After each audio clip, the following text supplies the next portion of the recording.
नमस्कार, स्वाभिमानी न्यूज चॅनलच्या बातमीपत्रात आपले स्वागत। मोहाडी दंडेवाला बाबा नगर येथील 75 वर्षीय महिलेचा खून, संतप्त नागरिकांचे रास्ता रोको आंदोलन। मोहाडी उपनगर परिसरातील दंडेवाला बाबा नगर येथील लीलाबाई हिरामन सुर्वेची वय वर्ष 75 यांचा मृत्यू झाल्याची घटना उघडकीस आली। या घटनेची माहिती मिळताच पोलीस प्रशासन घटनास्थळी दाखल झाले। खुनाच्या घटनेनंतर मोहाडी येथील संतप्त नागरिकांनी मुंबई आग्रा महामार्गावरील हॉटेल रेसिडेन्सी जवळ रास्ता रोको आंदोलन केले। दरम्यान जिल्ह्याचे पालकमंत्री जयकुमार भाऊ रावल हे धुळे शहरात विविध विकास कामाच्या भूमिपूजनासाठी आले असता त्यांना खुनाची माहिती मिळताच मोहाडी उपनगरात त्यांनी धाव घेत झालेल्या घटनेची परिस्थिती जाणून घेतली। दरम्यान गुन्हेगारांवर कठोर कारवाई करण्याचे आश्वासन त्यांनी नागरिकांना दिले।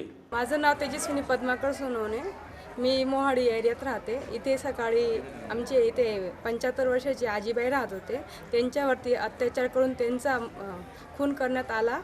त्यासाठी आम्ही सुरत बायपासला रस्ता रोको आंदोलन करण्याचा केला आणि त्यासाठी पालकमंत्री आले होते। इथे आमची मागणी होती की आम्हाला न्याय मिळायला हवा आणि तो पोलीस चौकी CCTV कॅमेरे बसवण्यात यावे, हीच आमची विनंती होती। त्यांनी ती मान्य केलेली आणि 2 महिन्यात ते आम्हाला पोलीस चौकी बसवण्याचं आश्वासन दिलं त्यांनी। आज मोहाडी उपनगर येथे आंबेडकर वसाहत दंडेवाला बाबा नगरमध्ये रात्री एका 75 वर्ष महिलेवर अत्याचार करून तिचा निर्गुणपणे खून करण्यात आलेला आहे।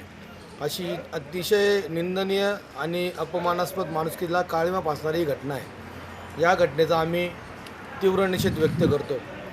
या घटनेमध्ये लीलाबाई हिरामन सूर्यवंशी या आजी ज्या आहेत, या आजींवर ही अत्याचार करून त्यांचा खून करण्यात आलेला आहे। आम्ही प्रशासनाला म्हणा किंवा स्थानिक आमदार असतील, नगरसेवक असतील, यांना वेळोवेळी आम्ही त्या ठिकाणच्या नागरिकांच्या मागणीवरून बऱ्याच वेळेस पोलीस स्टेशनसाठी आणि CCTV कॅमेऱ्यासाठी मागणी केलेली होती, परंतु आमदारकीचा निधी म्हणा किंवा काही गोष्टींमुळे ते काम करण्यास विलंब होत होता। पण आज मंत्री महोदय धुळे जिल्ह्याचे पालकमंत्री आदरणीय जयकुमार भाऊ रावल यांनी येऊन आज त्या लोकांच्या नातवांचं सांत्वन केलं आहे आणि सांत्वनपर भेटीमध्ये नामदार साहेबांनी आश्वासन दिले की येणाऱ्या 1-2 महिन्यामध्ये DPTCच्या अंतर्गत लवकरात लवकर त्या ठिकाणी पोलीस चौकी उभारण्यात येईल।